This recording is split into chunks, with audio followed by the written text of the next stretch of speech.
¿Se ve bien? Sí, perfecto. Gracias.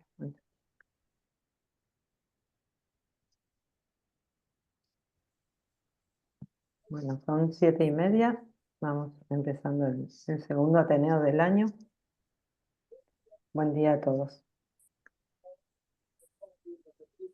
Este es un paciente que llegó hace poco al servicio de urgencias del instituto aquí en Barcelona. Era un varón de 48 años que decía que hacía 6 días empezó a ver como una nube con estrellas con ambos ojos y que venía empeorando hacía 6 días. La agudeza visual mejor corregida era de 8 a 9 décimas, la presión era normal y en la biomicroscopía tenía en cámara anterior inflamación en ambos ojos con precipitados finos, Tyndall de 2 cruces y sinequias en el ojo derecho, sinequias posteriores. En el fondo de ojo veíamos esto.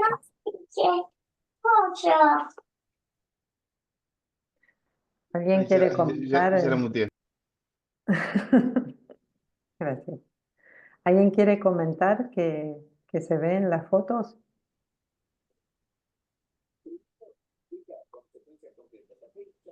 Por ahí no se ve, la vitreitis no se ve, pero tenía una vitreitis de 2 cruces, más o menos en ambos ojos, sí, es lo que recuerdo. Parece ¿Qué ves? una lesión blanquecina que sigue el trayecto de los vasos, ¿no? Ujú. ¿Y los nervios cómo están? Parece inflamado, ¿no? Están inflamados en ambos ojos. ¿Y qué más? La Ahí, retina, Laura, sobre la arcada temporal superior, en la retina, ¿hay focos de retinitis? hay ¿Es eso? infiltrados. Esto que se ve acá, sí, no es un Ujú. artefacto. Hay infiltrados en la retina periférica, dispersos, en este ojo también, en el ojo izquierdo. ¿Se ve el cursor?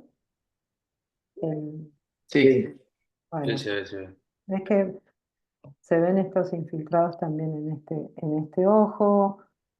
No Lo que se ve no llega a acá ser arriba un en envainado, el sí. ojo derecho es retinitis ahí arriba. Son infiltrados retinales. Sí,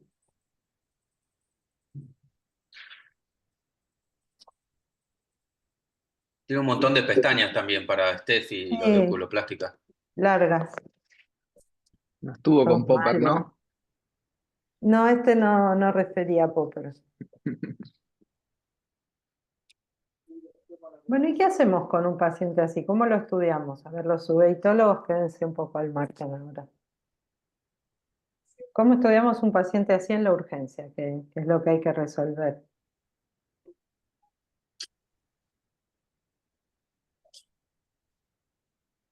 Si es Bueno, algo infeccioso o no infeccioso, ¿no? bueno, pero ¿y cómo hacemos esa diferenciación? Porque algo hay que hacer.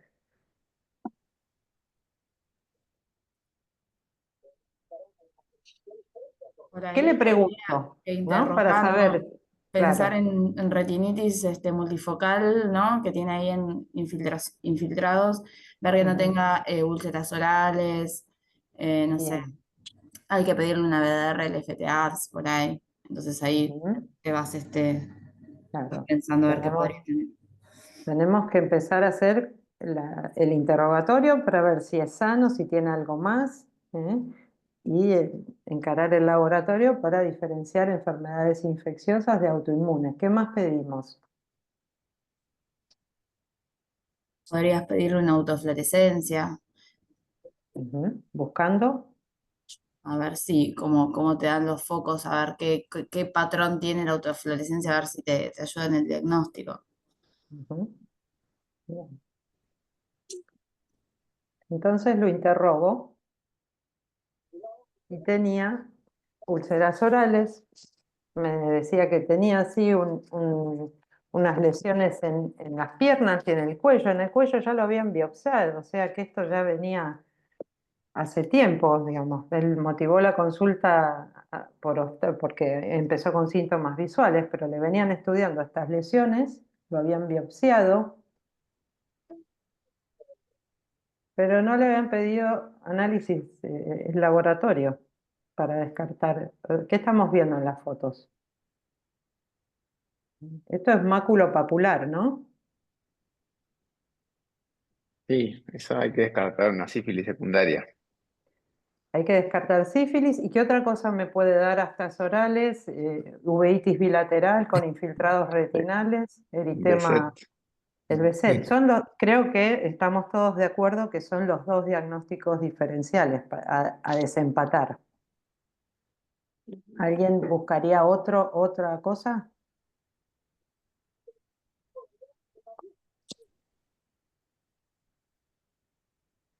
Y la otra cuestión es, yo tengo este paciente así que lo traen los chicos del servicio de urgencias. Le pido los análisis, le pido la placa, todo el protocolo se activa enseguida. ¿Pero qué hago? ¿Lo dejo ir así con esas papilas? Le ¿O puedes lo dar empiezo a tratar? corticoide. ¿Le darían corticoides hasta tener los resultados? Sí, no esperaría el resultado de la sífilis. Bien. ¿Alguien más opina diferente? Si estás pensando entre BCD y sífilis, los que vimos, como decía Abus, que los corticoides no te afectan la evolución de la sífilis. Bien. Entonces, si es uno u otro, el BCD es muy sensible al corticoide y va a responder rápido, también te sirve hasta como prueba terapéutica. Como yo me acuerdo todavía de mis días uveíticos con Emilio, aprendí eso, le empecé a dar los corticoides hasta tener los resultados del laboratorio. ¿Mm? Sí, yo no, me costó creer que lo habían biopsiado y no le habían pedido algo tan básico como un análisis de sangre. Este paciente llevaba hace tiempo con las lesiones en el cuello, en antebrazos, en las piernas, vino HIV positivo, la BDRL también. Lo empezamos a tratar y enseguida fue mejorando. Le hicieron un tratamiento endovenoso con penicilina. No escuché. Bueno. Quería mostrar el caso. Uno siempre tiene que pensar en sífilis, tenga o no otras lesiones sistémicas. A veces los pacientes no las presentan al momento, no registran haberlas tenido, pero era interesante diferenciar un proceso infeccioso autoinmune, cómo lo estudiábamos, y la verdad es que viene mejorando bárbaro, está viendo 10 décimas ahora, se siente mucho mejor, pero siempre hay que pensarla. Y me cuesta creer que un servicio de dermatología esté tomando una biopsia de un paciente y no haya descartado algo más, empezado por lo más sencillo.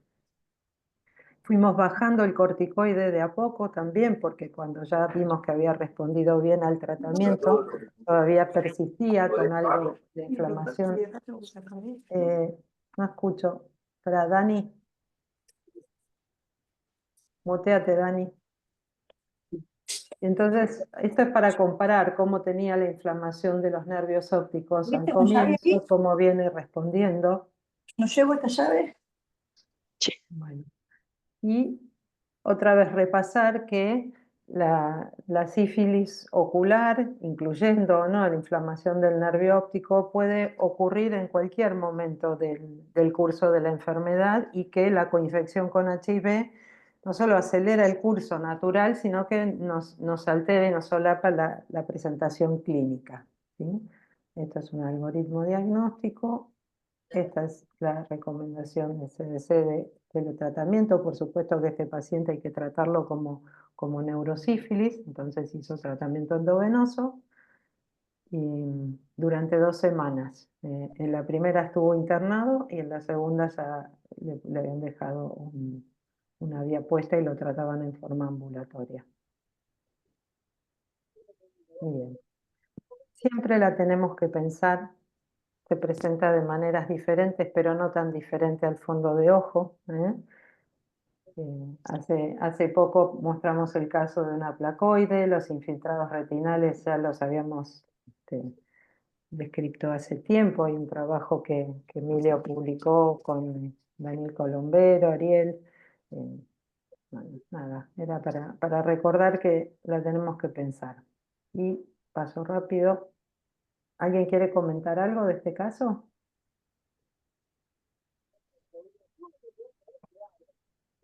Bueno, Yo un comentario nada más sí, que hay, por ejemplo, en Estados Unidos a todo paciente que entra con uveitis le piden una BDRL y una FTAB, según test treponémico y no treponémico. mm, De hecho, los bien, criterios del SAN para todas las enfermedades, digamos, para los casos que se publican, ¿no? Son como que todo paciente con uveitis tiene que tener un treponémico y no treponémico. A mí siempre me pareció un poquito bien, exagerado, porque hay casos que son bien característicos. Lleve uno uveitis de Fuchs con heterocromía unilateral, precipitados estrellados, que no te cabe la menor duda del diagnóstico, es un diagnóstico clínico. Yo no le pido ningún análisis. Cuando veo un foco de retinitis al lado de una cicatriz con inflamación agudo claro, y que lo mirás y decís esto es toxo, yo tampoco le pido una BDRL y una FTABS. O sea que, no sé, para mí es discutida la indicación. Lo que sí, cuando veo un paciente que no tengo bien claro qué es lo que tiene, ahí definitivamente le pido una BDRL y una FTABS. Y después, como decía Laura, si bien es la gran imitadora, pero no es que da cualquier cosa y que, o sea, normalmente tiene algunas, no sé, mostró Laura, papilitis, infiltrados retinales, o sea, tiene cosas que realmente nos hacen pensar en sífilis. Así que puede ser la gran imitadora, puede darte escleritis, puede dar vitreitis, pero uno la sospecha también con las manifestaciones clínicas. Así que, y bueno, y definitivamente cuando no tengo claro cuál es el diagnóstico, ahí sin duda que hay que pedir. Es facilísimo. Encima son baratos estos dos análisis, vienen al toque, así que es bastante fácil hacer el diagnóstico. sí. Sí, y es preferible a que pidan todo el listado de estudios para uveitis. Bueno, Así acá lo que, que tiene esto es que en el servicio de urgencias, como son varios los médicos, se manejan mucho con protocolos, entonces, y es preferible porque si uno no tiene el ojo de Emilio, que los diferencia clínicamente con facilidad, lo que dijo Sebas, es preferible pedirlo, es un estudio de bajo costo y que nos descarta, sobre todo cuando tenemos que empezar a dar tratamiento antiinflamatorio porque esos nervios no convenía dejarlos así, aunque estos, digamos, en 2 o 3 días ya tenemos los resultados, pero sí, llévense como mensaje que a menos que uno tenga un ojo muy adiestrado, conviene siempre descartarla. Pero como dijo Sebas, pidan BDRL, FTABS y no Sí, llenen un claro. coso por llenar y pedirle parasitomegalovirus y Epstein-Barr y un fan a, no sé, y un látex a una persona que no tiene artritis. Entonces, la lucha es siempre la misma. Vos pedí lo que querés encontrar después, no a ver qué encuentro. Porque el a ver qué encuentro en uveitis no sirve para nada. Pienso, será una sarcoidosis, entonces le pido el ECA. Será una sífilis, entonces le pido estos dos. Pero no pedir a ver qué aparece, porque eso no te va a dar nunca un buen resultado. Después no sabes cómo interpretarlo. Le pedí la PPD, pero no pienso que tiene sarcoidosis. Me da positiva, ¿qué hago después? Y bueno, jodete por pedir la PPD. Una duda que Dice que no, tengo, quiso decir que no busquen lo que no necesitan, ¿no? con otras palabras. Una duda es la cuestión de los corticoides, porque viste, siempre se repite y se repite como que en sífilis no descorticoides, no descartar sífilis. ¿Qué ha cambiado? ¿O no había casos demostrados que se empeore? no, lo hemos visto en la práctica. Lo ves, pacientes que quizás empezaron a tratarse porque tenían vitreitis nada más o cosas así, y hasta en un principio mejora. Eh, Sí, también de tengo hecho una él paciente mejoró. que, Claro, vino con el resultado a los pocos días y ya veía mejor, pero eso, sobre todo con la inflamación es nociva para el ojo y por 2 o 3 días o inclusive hasta una semana no se va a incendiar el paciente porque le des el corticoide. Y con esos nervios así, no dudaría en dárselo. Y la duda es, ¿de dónde surge el no dar corticoides? Que supuestamente en cualquier cosa infecciosa que vos Sí, tengas, el corticoide puede empeorar. Entonces, una toxo te la puede empeorar. Pero claramente puede empeorarla, no quiere decir que tenga que, porque algunos toxos también se curan con corticoides, así que es raro. Pero vos sabés que la toxo realmente puede ser una forma difusa con solo darle corticoides. Después hay otras infecciones que no le afectan en nada y uno aprende más de los errores que de los aciertos. Y me acuerdo de esos primeros pacientes que tuvimos en el hospital con los infiltrados que no sabíamos lo que era y que eran pacientes con sífilis. A todos los tratamos inicialmente, bueno, a todos, pero el primer caso lo tratamos inicialmente con corticoides y no solo no empeoró, sino que iba mejorando. Entonces, uno va aprendiendo con la práctica también que hay enfermedades donde el corticoide puede hacer daño, infecciones donde el corticoide puede hacer daño y hay infecciones donde el corticoide no hace daño. Y nunca vimos jamás en la sífilis que el corticoide lo empeore, aún sin tratamiento con penicilina.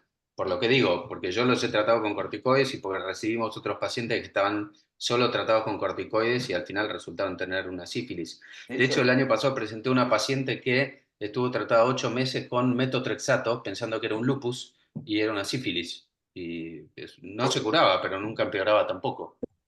Así que hay infecciones e infecciones, algunas en las que es muy nocivo el corticoide y otras que no. Bueno, seguimos. Vamos a pensar de otra manera ahora. Este caso nos enseña bastante cómo procedemos a estudiar los casos, digamos, más complejos de resolver en genética. Deriva la doctora, la licenciada Marcela Ciccioli, un paciente que refería, hace 30 años que veo mal, hoy tenía más o menos 45 años cuando vino a la consulta. Él refería a un defecto central, estable, y que lo venían estudiando, pero como no cerraba el resultado de su genético, toda la vida le habían dicho Stargardt, me lo derivó Marcela para que le hiciera algunas pruebas. No refería a nictalopía, se desplazaba bien a la entrada del consultorio. Este es el tipo de paciente que uno ya cuando los recibe, ahí vemos 2 o 3 cosas cuando entra un paciente y sobre todo ya orientándonos a enfermedades genéticas. Si el chico entra, digamos, caminando un poco de costado, haciendo un screening con la cabeza para ver hacia dónde tiene que ir, ya nos está diciendo que el campo visual está muy comprometido, ¿no? Hay quien también oscurece un poco el consultorio, pero no hace falta, porque como es un lugar que no conocen, aunque esté iluminado, tienen que hacer una búsqueda, tienen una manera particular de desplazarse en lugares que no conocen. Y la otra cuestión que vemos habitualmente cuando estos pacientes entran al consultorio es si tiene una disfunción de conos, sobre todo una cromatopsia, son chicos sumamente fotofóbicos y que vienen con anteojo de sol y gorra y son chicos chicos. Entonces, esa información inicial, la primera vez que vemos a un paciente, hay que captarla, hay que prestarle atención. Por lo demás, este muchacho era sano, no refería antecedentes familiares, salud. Y la agudeza visual mejor corregida era de 1/10. Y él volvía a aseverarte que a él le había bajado la visión cuando era chico, cuando estaba en el colegio secundario, y desde entonces se mantenía estable. O sea, lo que había perdido lo había perdido al inicio y después estaba igual. Tenía una leve hipermetropía, la biomicroscopía era normal, la presión también. Bueno, voy a correr esto de acá. No tengo, lamentablemente, cuando le pedimos las fotos no le hicieron fotos periféricas y entonces esto es lo que tengo para mostrar. Esa ¿Alguien? pigmentación, Laura, esa pigmentación no es propio de un Stargardt, ¿no? Bueno, acá viene lo de destejer el caso. ¿Qué les parece? ¿Qué estamos viendo? ¿Quién quiere describir el fondo? Acá no hay inflamación, el bicho está claro, el nervio se ve bien. No, y La se ve alteración propiamente una gran alteración macular, del ¿no? epitelio pigmentario. A predominio macular, ¿no? En el fondo, Sí. pero está por fuera de las arcadas también. Si bien la alteración principal está ahí en la mácula, se extiende un poco, vemos algunas, ¿estos qué son? Son como espículas, ¿no? Espículas. Ujú. Pero está peor el centro que que lo que se ve en la periferia. Acá en la autofluorescencia también lo vemos, que tiene una atrofia importante, principalmente en la zona macular. Y otro dato que siempre tenemos que mirar en la autofluorescencia, sobre todo cuando hay compromiso en la mácula, es que el área peripapilar, cuando vemos que esto está bien preservado, esto es sugestivo, entre otras cosas, también si hay flex, de ABCA4, que es el gen más comúnmente asociado a lo que clínicamente se describe como Stargardt. Bueno, entonces, cuando uno ve este fondo de ojo, le vuelvo a preguntar al paciente si está seguro que no ve bien de noche. Casi que lo queríamos convencer. Y él me dice, yo soy músico, trabajo de noche, camino de noche por la calle y juego al fútbol. Los deportes de equipo, si uno tiene mala visión periférica, son una buena manera de testear si el paciente tiene o no visión periférica afectada. Bueno, ¿cómo sigo?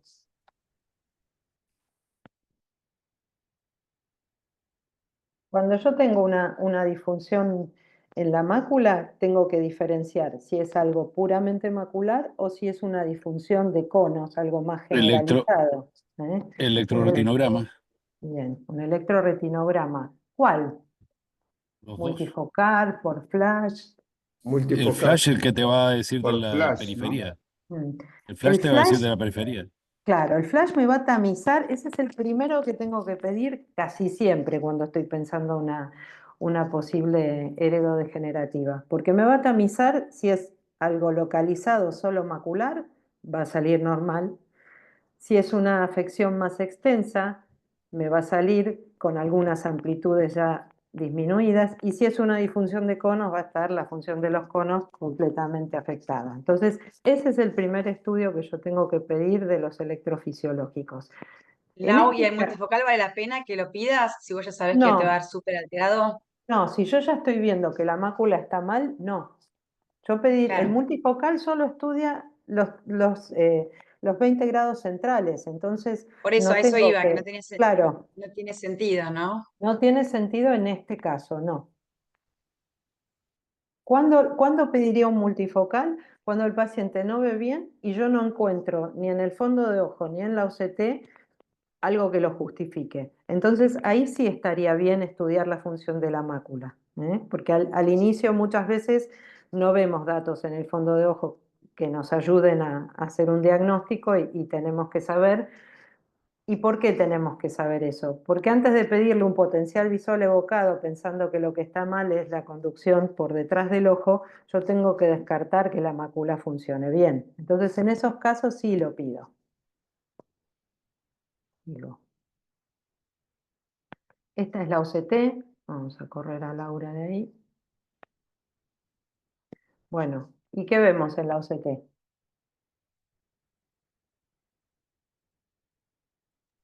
Atrofia No en el hay elipsoide. Están las capas externas muy adelgazadas, está disminuido el espesor, no se ve edema. Bueno, no nos aporta mucho más la OCT de lo que ya estábamos viendo en el fondo de ojo y en la autofluorescencia. Entonces vamos a hacer lo que dijo Arturo.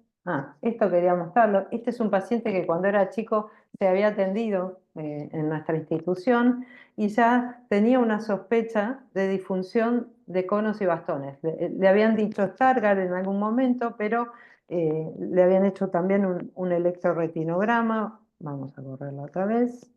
Lo habían evaluado también en el Bascom Palmer. El defecto del campo visual, que tenemos ahí el Goldman, esto en aquel momento, ¿a qué se parece más? No se parece al de una retinosis pigmentaria, ¿no? A pesar de tener las espículas, porque acá está descrito que tenía en el fondo una alteración macular, pero con espículas, o sea, ya en aquel entonces. Y el campo visual, digamos, es coherente con eso, ¿eh? El defecto es bien central. En el electroretinograma lo que vemos es que tiene una disminución de las amplitudes, pero moderada, tanto en conos como en bastones, ¿sí?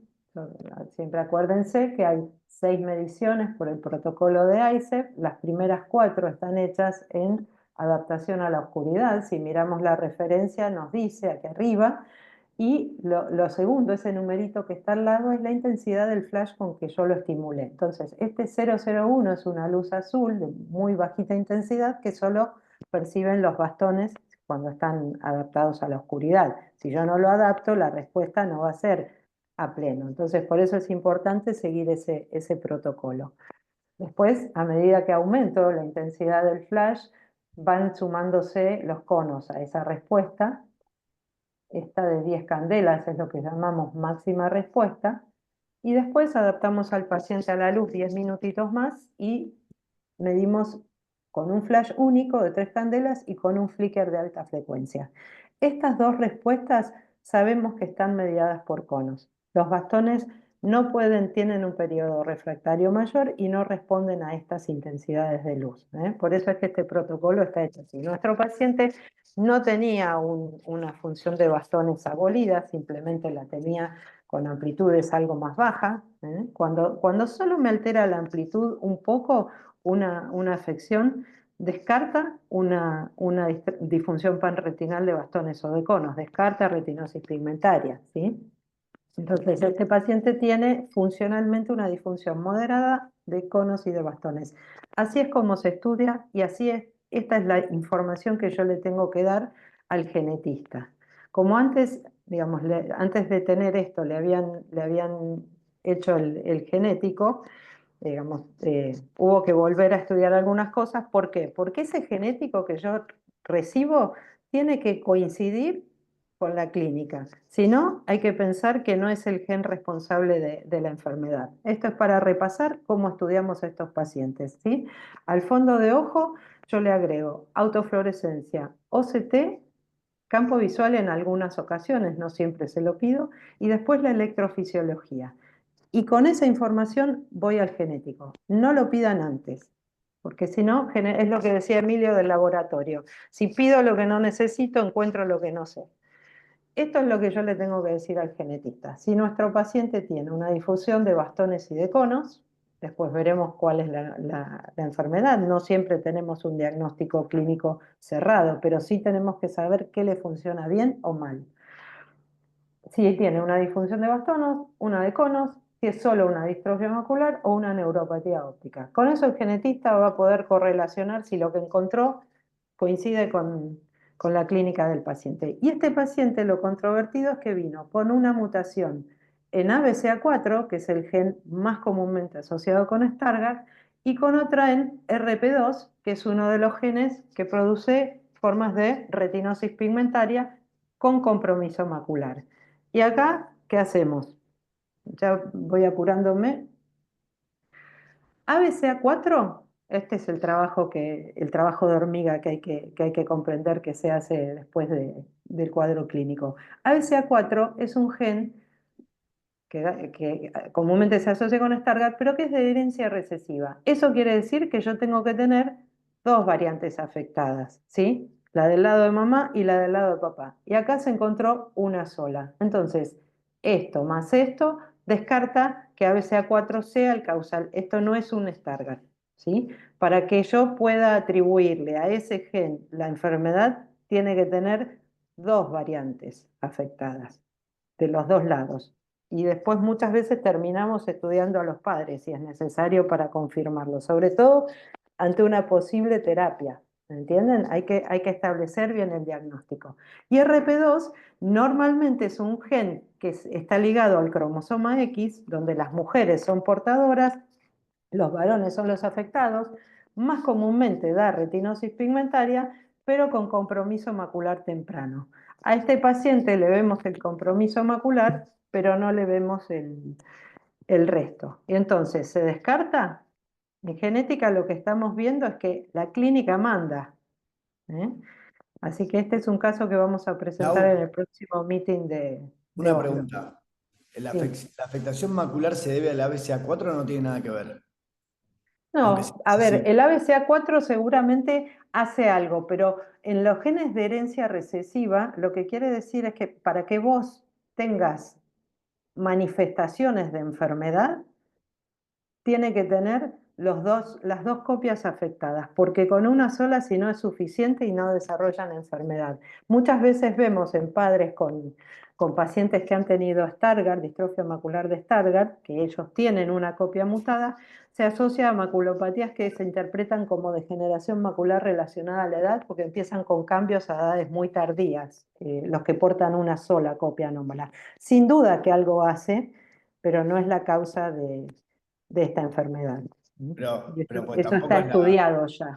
no es una retinosis pigmentaria como... No, no es una retinosis pigmentaria normal, por eso lo vamos a publicar. Esto está evaluado por genetistas, ya no es que se me ocurren estas cosas. Si no haces un trabajo en equipo, es imposible llegar a cerrar diagnósticos en estos casos. Pero no es ABCA4 el responsable de esta enfermedad. Con una sola copia ya es archiconocido que nadie lo toma ABCA4 como único causal de enfermedad, tiene que tener las dos.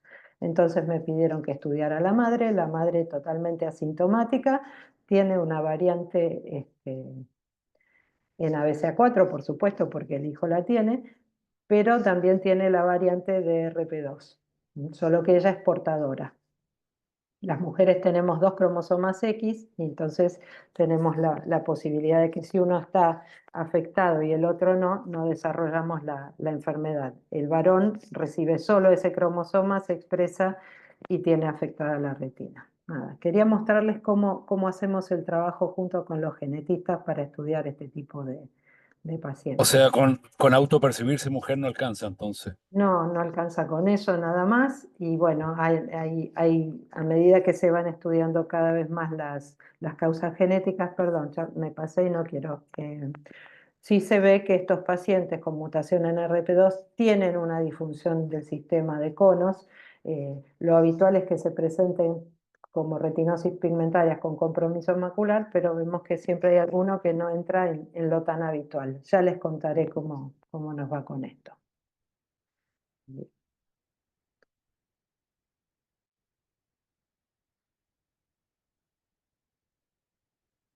Emilio.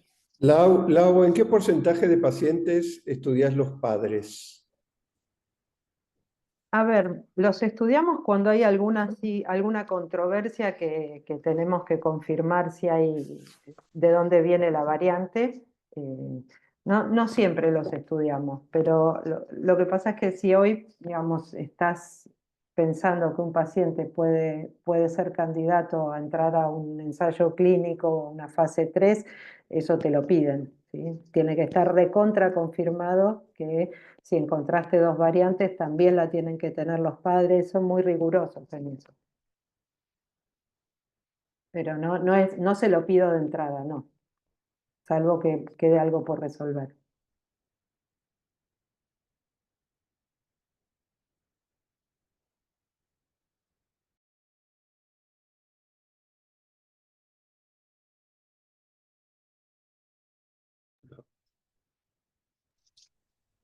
Sigo yo entonces, esto lo presenté ahora hace un tiempo que vengo estudiando este tema de la toxoplasmosis y el endoláser.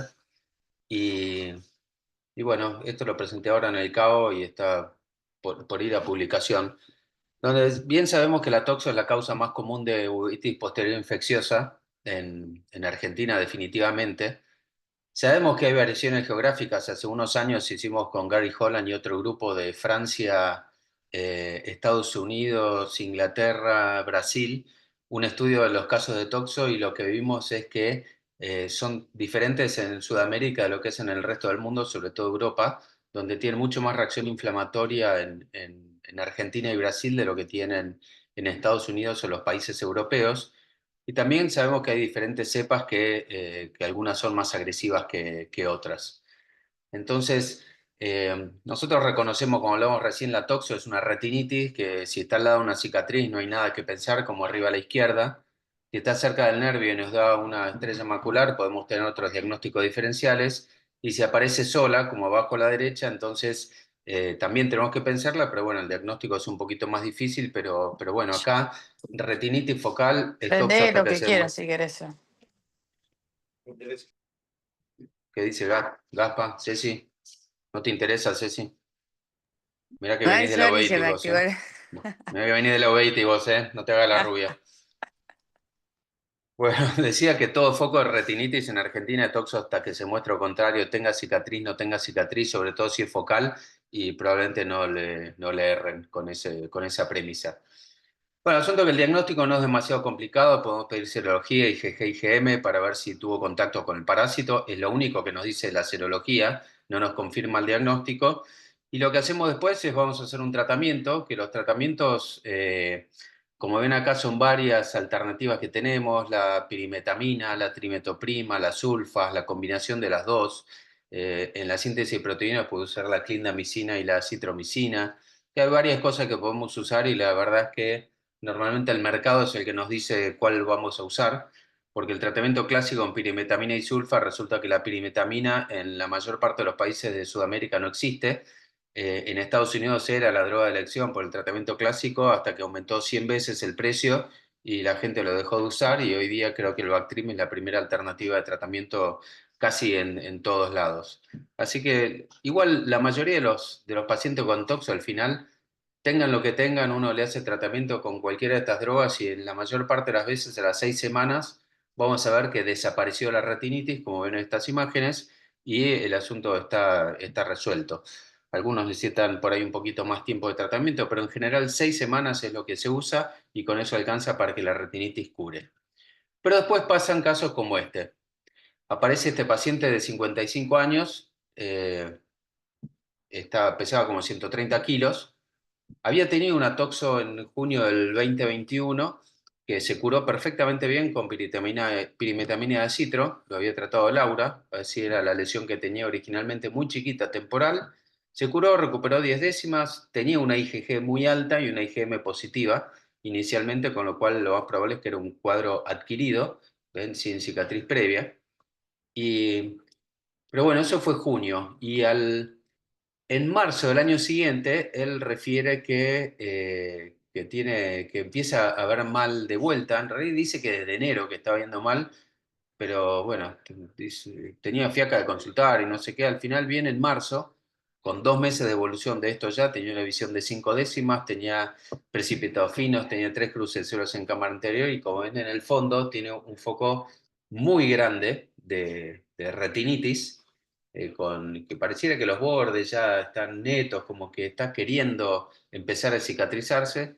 Bueno, ya que había respondido con piritamina y acitro, dice el mismo tratamiento, más corticoides porque tiene mucha inflamación intraocular, pero 3 meses más tarde todavía estaba activo.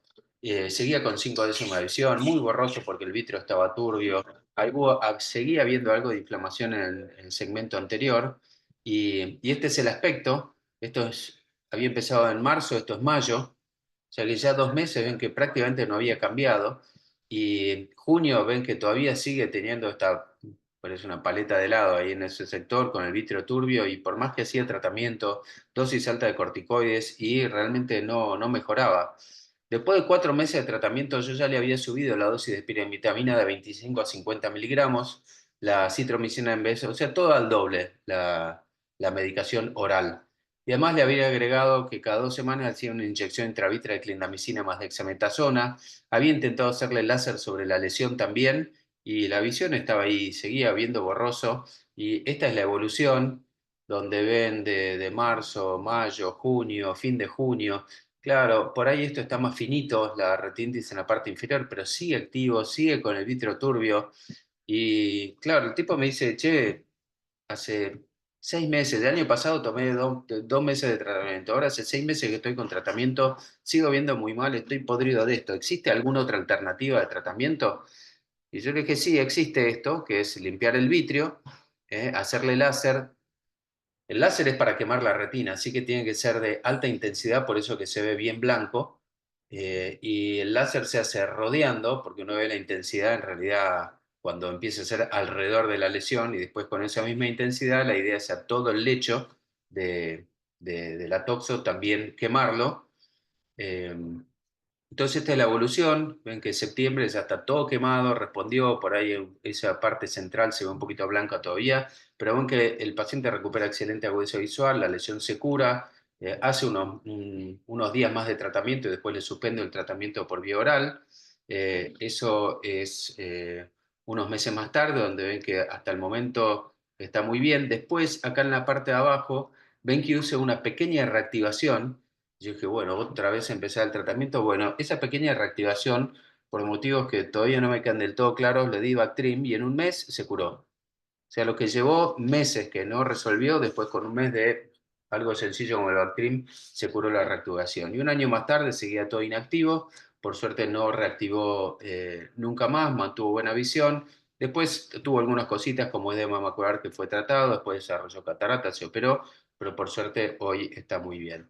Emilio, Entonces, Emilio, sí. a esa reactivación le podrías haber hecho láser directamente también. Sí, le podría haber hecho láser porque está bien alejado. Lo que pasa es que para hacer esa intensidad del láser que vieron ahí en el video, donde el foco queda blanco, en el consultorio no es tan fácil. En el consultorio habría que hacer la anestesia porque la intensidad que funciona normalmente uno no lo puede hacer en el consultorio. Lo puede hacer suavecito. Pero bueno, si no hubiera respondido al Bactrim, pues capaz que hubiera intentado láser también o Clinda. Son todas las opciones que tenemos de tratamiento. Pero no es fácil hacerlo en el consultorio, sobre todo cuando el vitrio está medio turbio. Pero sí, es una opción. Bueno, el asunto es que no es este solo, ya son 18 los pacientes que fueron operados de esta manera con vitrectomía y endoláser. Uno, la edad media de estos pacientes fue de 41 y esto es interesante porque solo 6 de los pacientes tenían más de 50 años y esto es porque hay publicaciones donde dice que la toxoplasmosis después de la quinta década, ahí podemos tener formas más difusas, formas más grandes y estas formas más grandes son las que necesitan más tiempo de tratamiento y son las más difíciles de tratar. Y acá ven que no necesariamente los pacientes tienen que tener más de 50 años para tener estos cuadros severos. La mayoría de los pacientes eran totalmente sanos, había uno que tenía diabetes, no lo puede considerar una enfermedad predisponente, pero sí habían 2 pacientes que eran HIV positivos y un paciente tenía linfoma. Esto sí lo podemos considerar con una enfermedad predisponente para tener formas difusas y las formas difusas son las que cuesta más tratar.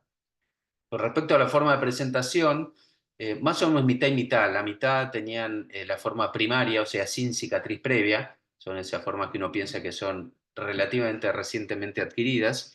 Y la otra mitad era la forma típica, donde teníamos una retinitis al lado de la cicatriz. Lo que hice fue Pero, medir el tamaño de la... Sí. ¿te puedo hacer una consulta? Volvé la foto, por favor, anterior. Tengo una paciente joven que tiene un foco muy chiquito de retinitis, bien periférico, eh, que nada, ya venía prácticamente resuelto. Entonces yo no le indiqué tratamiento porque estaba bien alejado, era bien chiquito y tengo 2 serologías negativas y que se curó solo. ¿En qué otra cosa tengo que pensar?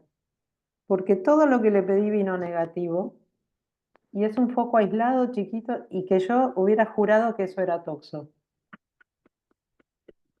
Los diagnósticos diferenciales son de otras retinitis. Si tenés una IgG que es negativa, entonces es como que tenés que descartar la toxo. Sí, eso me pasó, pero se lo volví a pedir porque tampoco lo creía, o sea, mi instinto era pensar en eso. Es muy, o sea, esto es lo que estás mostrando ahora es una lesión algodonosa con vitreitis. En el caso de ella no tenía vitreitis, se estaba resolviendo sola, no refería a ningún síndrome prodrómico. Y bueno, como mostraste esa imagen y la lesión ahí aislada, me acordé, pero tengo 2 Lau, laboratorios negativos, sí. Lau, no es que no digo que sea el caso, pero sí me ha pasado que a veces el laboratorio informa como negativo, o sea, directamente negativo, pero porque usan un corte de dilución.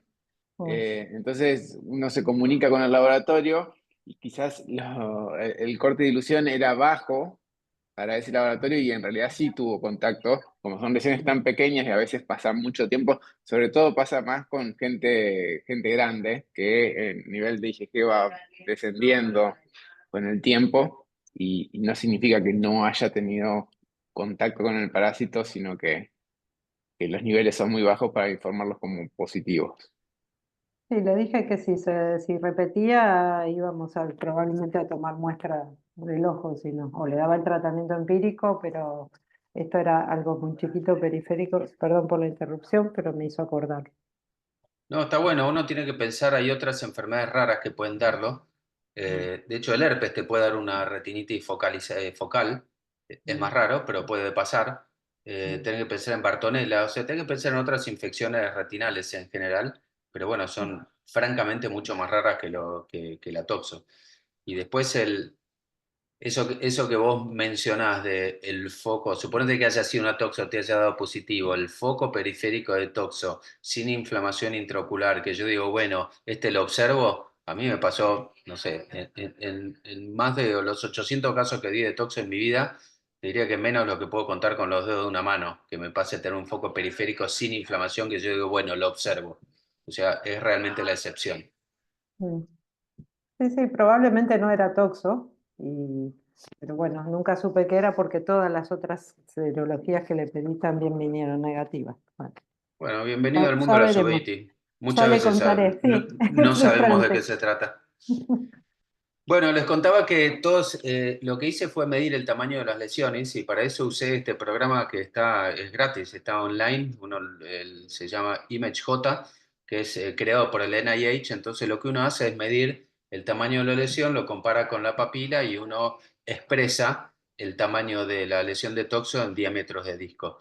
Esto es interesante para ver porque supuestamente las lesiones grandes de toxo son las que cuesta más responder al tratamiento. Así que hice esto con todos estos pacientes y acá están un poco agrupados y vemos que sí, la mayoría de los pacientes tenían más de 6 diámetros de disco, 72% tenían lesiones que se consideran grandes y las lesiones grandes son las que menos responden al tratamiento. ¿Cuál fue la causa? ¿Por qué le indiqué la cirugía? En 11 de estos pacientes era la falta de resolución. O sea, lo primero que pasó fue como este paciente que les presenté, que no se curaba, no se curaba, no se curaba a pesar del tratamiento, de las inyecciones, del láser y todo, y del tiempo. En 3 pacientes lo que tuvieron fue una hemorragia vítrea. En uno de ellos yo sabía que tenía toxo, en otros 2 no sabía que tenían toxo, y cuando hago la vitrectomía veo que está el foco de toxo, y 4 pacientes tenían desprendimiento de retina provocados por toxo activa. Entonces estas fueron un poco las indicaciones. Y la falta de resolución, yo lo definí, por ponerle alguna definición, como más de 3 meses de tratamiento o incluso aquellos que empeoraran bajo el tratamiento. Entonces acá vemos este ejemplo que está ahí abajo, donde hay 2 focos activos, 2 cicatrices, y durante el tratamiento es como que el foco de arriba de la arcada curó, pero en el mismo momento también hizo una reactivación, aún estando bajo tratamiento. Así que, y este es otro ejemplo donde este paciente tiene una retinitis al lado de una cicatriz, serología positiva para toxo, empieza tratamiento y aún con tratamiento, vean lo que pasa, se agranda un montón la retinitis con tratamiento. Entonces, esto es falta de reducción en los pacientes que empeoran bajo tratamiento. Vitrectomía endoláser, algunos combinados con FACO, algunos que ya tenían desprendimiento de retina y voy a poner silicón combinados con lensectomía. Esto fue lo que hice y el resultado es que de estos 18 pacientes, 17 se curaron después de la cirugía. El foco de toxo se curó, no venían respondiendo y se curaron con el tratamiento el 95% de los pacientes. Solo un paciente que era VIH positivo no se curó a pesar del tratamiento. Entonces este era el paciente que tenía una retinitis al lado de una cicatriz, después tuvo una reactivación, hemorragia vítrea, le terminó haciendo el láser intenso, como ven ahí, y a pesar del láser, antes del mes ya estaba activa la retinitis de vuelta. O sea que este fue el único fracaso del tratamiento con láser. Y después tenemos ejemplos como este que les mencionaba, esta mujer de 56 años que tenía esta lesión, que no era una lesión grande, pero bueno, la presión alta, células en cámara anterior, disminución de visión, hace tratamiento, 4 meses de tratamiento oral, 4 inyecciones de Clinda y seguía la visión borrosa, seguía la lesión activa, así que vitrectomía, endoláser, que parecía un hematoma astrocítico después del láser intenso que le hice, pero bueno, por suerte recuperó excelente visión, nunca se reactivó y se curó toda su foco de retinitis. Lo que no había funcionado con tratamiento médico, no sé por qué, porque no era una lesión grande, pero bueno, no me queda claro. Este es el otro ejemplo que les mostraba. Al final ven cómo en la última foto la cicatriz ya es bien grande. Esto uno lo puede hacer cuando las lesiones están lejos de la mácula, ¿no? El tratamiento con láser. Sí, Siempre me preguntan lo mismo. Sí. ¿Cuántos pacientes tienen que les hayan hecho en, digamos, láser externo sin vitrectomía?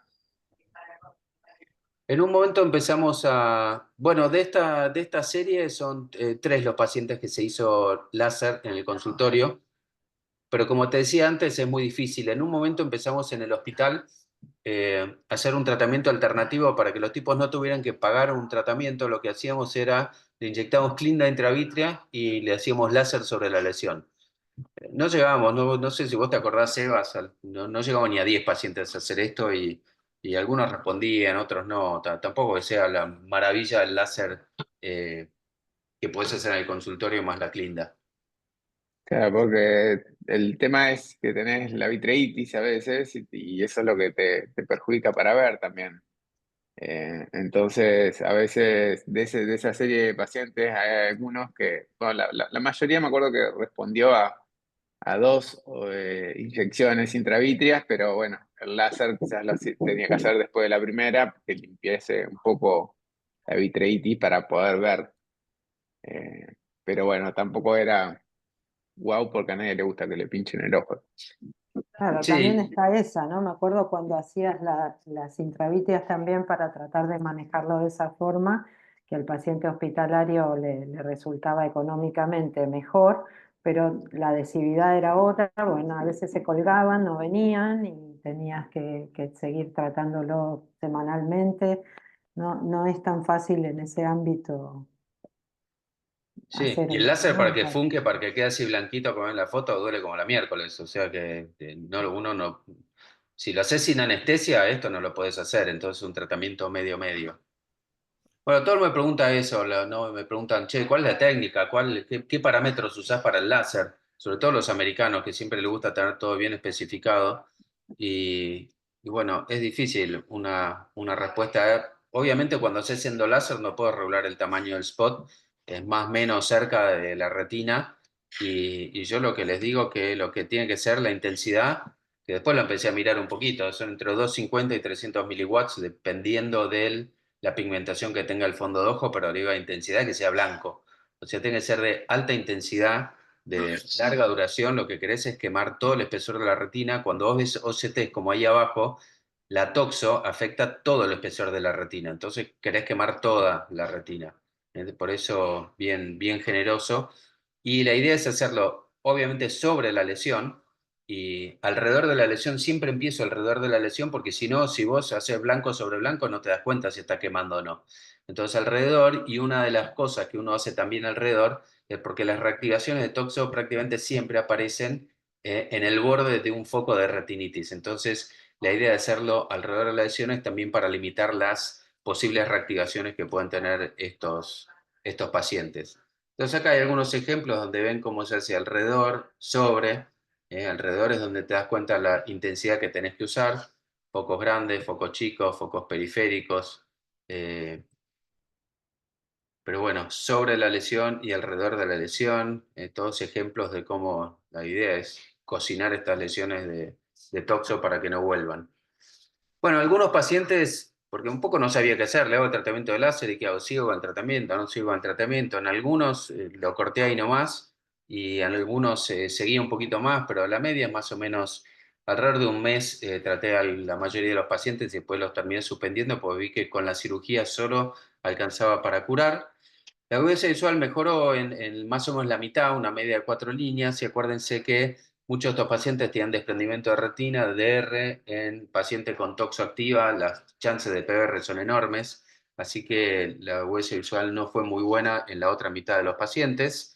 Y esto es interesante, que lo que les decía, que el láser alrededor, para tratar de prevenir las reactivaciones, sin embargo, un 22% de los pacientes aún así se reactivaron, con lo cual... ¿Sirve para prevenir reactivaciones? La respuesta es probablemente no. Es decir, sirve para tratarlos los casos muy agresivos, pero no. Y lo más interesante de esto, de estos 4 pacientes que se reactivaron, en 3 de ellos que no habían respondido, estuvieron meses y meses de tratamiento, yo les di Bactrim y se curaron en un mes. O sea que sacar el vitrio cambia totalmente la enfermedad y vuelve a estos pacientes que eran resistentes a ser algo sensible al tratamiento. Entonces uno ve que en la foto del medio acá había una reactivación y con el tratamiento eso desapareció por completo. El seguimiento, bueno, fue ya más de 20 meses en promedio de media en todos estos 18 pacientes. Y si uno mira la literatura, el endoláser como tratamiento de la toxo está publicada en el año 88 en la revista que ya no existe, donde trataron 2 pacientes con esto, que tuvieron éxito, pero bueno, no hay más que eso.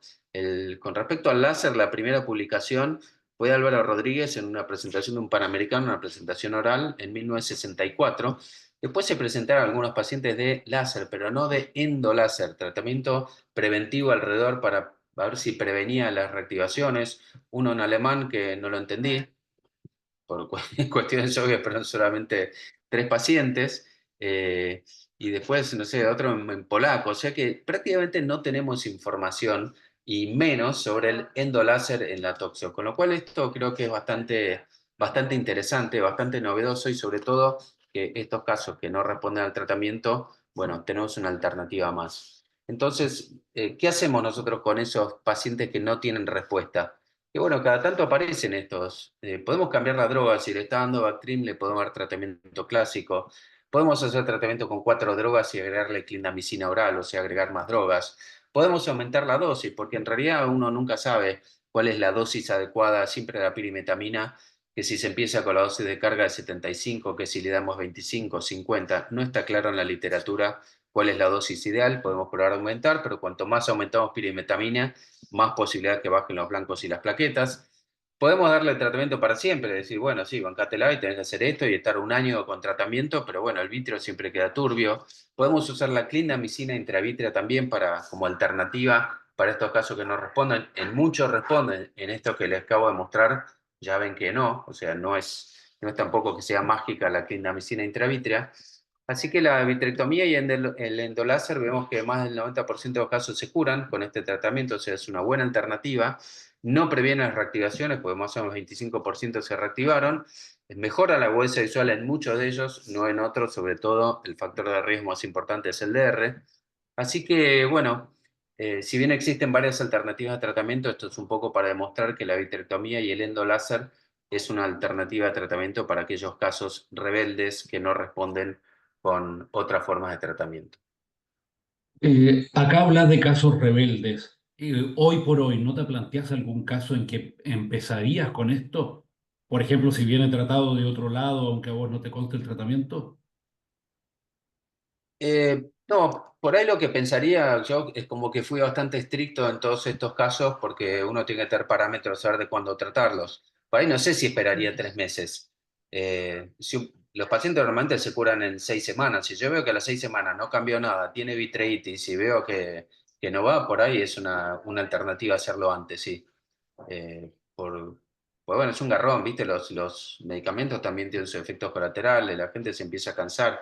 Y si veo que el vitrio no cambió nada en 6 semanas, probablemente en 3 meses tampoco cambie.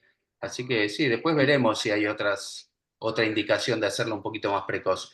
Pero no lo haría como primera alternativa, porque la realidad es que todos los casos de toxo, o el 90% de los toxos, vos le das cualquier porquería, de las 6 semanas lo tenés curado. Así que Bien, con no sé cautela. si coincidís conmigo, Emilio.